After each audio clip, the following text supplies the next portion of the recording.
Cinquième et dernier cours, la conclusion. En gros, la conclusion va avoir la même structure que l'analyse. Il va avoir le même nombre de paragraphes. Chaque paragraphe, cependant, va être un petit peu plus court. Donc, si on se fie à notre feuille qu'on vous avait donnée au début du laboratoire, on voit qu'il y avait un paragraphe plutôt général sur le tableau. On pourrait dire que ça fitait avec ça. On avait un paragraphe aussi qui parlait du graphique de position en fonction du temps. Deux paragraphes sur le graphique de la vitesse en fonction du temps. Et un dernier sur le graphique de l'accélération en fonction du temps.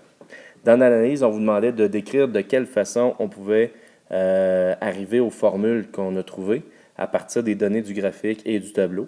Tandis que dans la conclusion, tout ce qu'on a à faire, c'est de dire à quoi on est arrivé et de prouver que ce qu'on a trouvé, c'est bon, à l'aide des pourcentages qu'on a calculés dans les résultats supplémentaires. Donc, voici à quoi ressemblerait notre conclusion.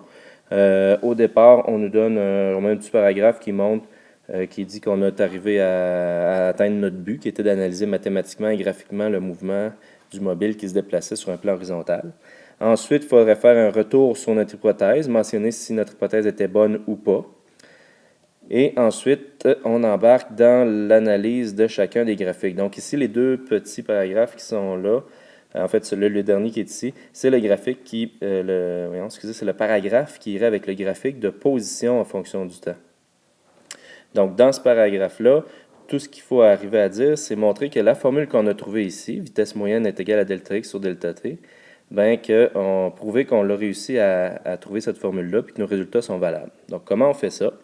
Bien, on mentionne qu'est-ce qu'on a trouvé. Ici, on dit le graphique nous montre que la pente de la droite, et on donne notre valeur, nous donne la vitesse moyenne, la valeur de la vitesse moyenne. Lorsqu'on compare ces deux valeurs, on obtient une différence de 3%.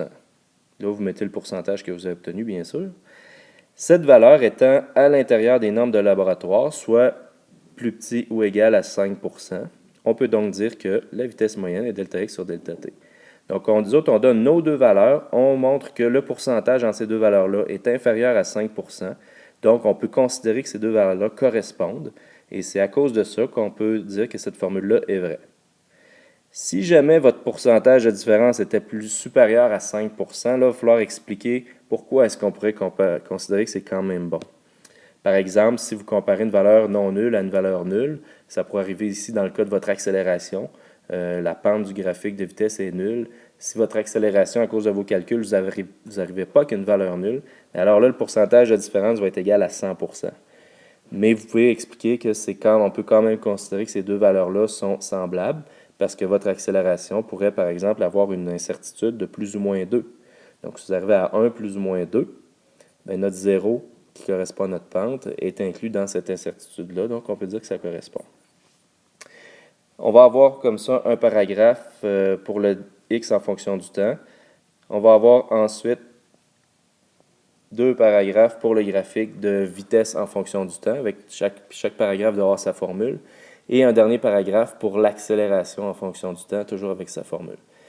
Vous pouvez ajouter aussi à la fin une section qui expliquerait d'où viennent vos sources d'erreurs, en fait, et si vous aviez des améliorations à amener, mais c'est facultatif.